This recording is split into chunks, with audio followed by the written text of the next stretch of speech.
بسم اللہ الرحمن الرحیم الحمدللہ رب العالمین الصلاۃ والسلام علی خاتم النبیین اللہم صلی علی محمد وعلی آل محمد۔ السلام علیکم ورحمۃ اللہ وبرکاتہ۔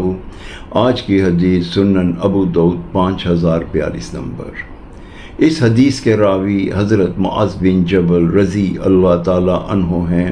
نبی کریم صلی اللہ علیہ وآلہ وسلم نے ارشاد فرمایا، جو شخص رات کو باوضو اللہ کا ذکر کرتے ہوئے سو جائے اور اس کی آنکھ رات کے جس پہر بھی کھلے، وہ اللہ تعالیٰ سے دنیا اور آخرت کی جو بھلائی مانگے گا اللہ تعالیٰ اسے ضرور عطا کریں گے۔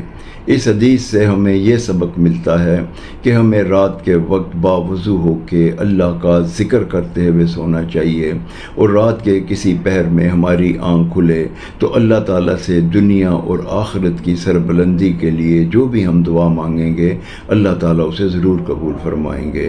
السلام علیکم ورحمۃ اللہ وبرکاتہ۔